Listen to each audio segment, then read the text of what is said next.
कल्पना चावला भारतनि गिबि आइजो अख्रांमा दावबायारि बिगियानगिरि। माबोरै आरो मा जाहोनाव भारतनि गिबि आइजो अख्रांमा दावबायारि बिगियानगिरि कल्पना चावलाया सोरनि गेदेर गोरोन्थिनि थाखाय अबथिरा रुंसारि जाखो? मा रहस्यनि थाखाय? बे गेदेर सोंलुआ बुहुमखौनो साननो गोनां खालामदों। लोगोफोर, दिनैनि भिडिअआ जोबोरैनो मिथिनो गोनां जागोन। नोंथांमोना भिडिअखौ जोबजासे नायलांदो। भारतदांखा गिबि आइजो खेबनै अख्रांमा दावबायारि कल्पना चावलानि जिउनि गोबां बाथ्राखौ बर' रावजों मिथिनो हागोन। अन्नानै भिडिअखौ लाइक, कमेन्ट, शेयार खालाम आरो चेनेलाव गोदानै फैदोंब्ला हारिमु इउटुब चेनेलखौ साबस्क्राइब खालामनो दाबाव। फै लोगोफोर, बै बुब्लियाव आगान सुरलांदोनि। गिबि खेब अख्रांमा दावबायनायाव जाफुंसार जानाय आइजो गोनोखोगिरि कल्पना चावलाया नैथि खेब अख्रांमा दावबायना बुहुम फारसे फैफिननाय समाव अख्रां दिङाजों लोगोसेनो खामफाना सेवहांगार जाफाना जोबस्रांनाय बै समा दिनैबो बुहुमनि जारिमिनाव दुखुनि सान जाना थाबाय। भारतजों लोगोसे बुहुमा सासे गेदेर गोनोखोगिरि कल्पना चावलाखौ खोमानांबाय। नाथाय मा जादोंमोन बै समाव कलम्बिया अख्रां दिङायाव? बे गेदेर जाब्रबथायनि इंगितखौ सिगांनो मोनदोंमोन नामा नासाया? सोरनि गोरोन्थिनि थाखाय कल्पना चावलाया जिउ खोमानांखो?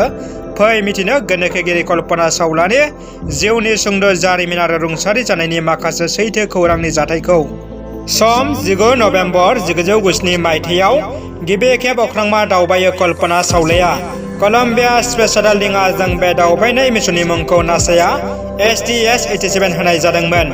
अख्राङाव गोबाव सम 15 सान 16 घन्टा दावबायनाय उनाव 5 दिसेम्बराव STS-87 रकेटआ बुहुम फारसे जेबो अलखद गैयाजासे बाग्लायफैनो हायो। लोगो लोगोनो कल्पना चावलाया भारतनि गिबि अख्रांमा आइजो दावबायारि जानो हाना बुहुमाव गोदान जारिमिन रनसायो। जाफुंसार गिबि अख्रांमा दावबायनायनि उनाव नासाया आरोबाव थियारि जानायसै नैथि खेब अख्रां दिङा दैथायहरनो। गोदान मिशननि मुंखौ STS-107 मुं होनायसै। किन्तु बे बाराव गोबां जेंना जेंसि नुजानायसै। कलम्बिया स्पेस शाटल रकेटआव अर जोंबाय थानायसै। बेबायदि थासारिनि थाखाय नासाया 18 बार फेलें खालामनो गोनां जानायसै। गोबां बिगियानगिरिफ्रा बुंनो हमनायसैदि कलम्बिया स्पेस शाटलआ बे समाव अख्रां दावबायनो हानाय थासारि गैला होनना। नाथाय अख्रां नायबिजिरग्रा फसंथान नासाया रावनिबो खोथा खोनासङासै।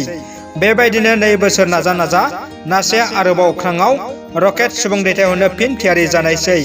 सम 16 जानुवारि 2003 मायथाइयाव 28 बारनि थाखाय कलम्बिया स्पेस शाटल रकेटआ अख्राङाव बिरबाय।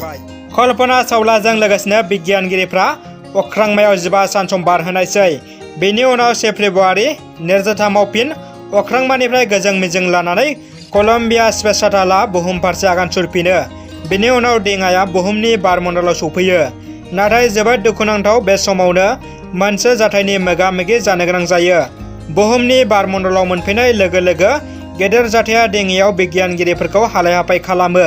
हां लानायाव भुगिनो गोनां जाबाय। दिङायाव अक्सिजेननि बिबाङा खम जायो। बिगियानगिरिफ्रा माबा सानखांनायनि सिगांनो गोबाङानो हां लानो हायैनि ओलैस्रो जानायसै। लोगो लोगोनो थासारिया गिथाव-बाथाव महर लाजोबो आरो दिङायाव गेदेर सोदोब होनायसै।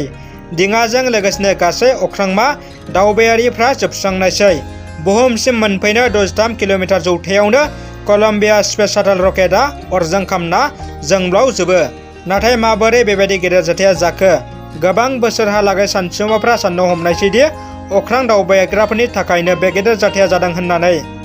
माखासे बोसोरनि उनाव नासाया नायबिजिरना मोननाय उनाव बयबो खुगा बन्द जानायसै। थारैनो बे गेदेर गोरोन्थिया अख्रांमा दावबायारिफोरनि नङामोन। अख्रां दिङानि आइसोलेसन प्रमनि थाखायसो बे जाथाया सोमजियो। आइसोलेसन प्रमआ जादों अख्रां दिङानि बारमण्डल आरो इन्जिनाव गिथाव-बाथाव थासारियाव अख्रांमा दिङाखौ रैखा खालामनाय। दिङायाव नांजाबना थानाय फिसा थुख्राया जामख'ना सौग्रावदोंमोन दिङानि कार्बन आरो पेनेलाव, जायनि थाखाय रकेटआव 10 फुट 10 इंसि गुदुं जादोंमोन। बे जाथाया रकेटआ अख्राङाव बिरनायनि आगोलनो जादोंमोन। नाथाय रावबो साननो हायाखैमोन बे जाथायनि गुमुरखौ। बे फिसा थुख्रायानोदि लाबोगोन एथ'बां गेदेर बुहुमखौ दावराव दोननाय अलखद, जायनि थाखाय दिङाया फैफिनना बुहुमनि बारमण्डलाव बे जाथायजों मोगा-मोगि जानाङो। 10 बोसोरनि उनाव नासानि सासे गेदेर बैगानिकआ गावनि ब्लगआव लिरनायसै। कलम्बिया स्पेस शाटलआ बिरनायनि आगोलनो नासानि मेनेजमेन्ट टीमआ मिथिखादोंमोनदि दिङाया अरजों सिलिंखार जागोन आरो नासायाबो मिथिखायोदि रकेटजों दावबायनाय सासेबो बुहुमसिम मोनफैनाय नङा होननानै। किन्तु रांखान्थियारि आद्रि जागोननि इसारायाव नासाया बे बाथ्राखौ लाखोमानायसै, जायनि थाखाय कल्पना चावलाजों लोगोसे बिगियानगिरिफ्रा गावनि बेसेनगोसा जिउखौ खोमानांबाय। नाथाय बे सैथो जाथायखौ नासाया दासिमबो अफिसियेलि फोसावाखै। खिन्थु गोबांनि बुंथिनाय बायदिब्ला नासानि गोरोन्थियावनो बे गेदेर जाथाया जादों।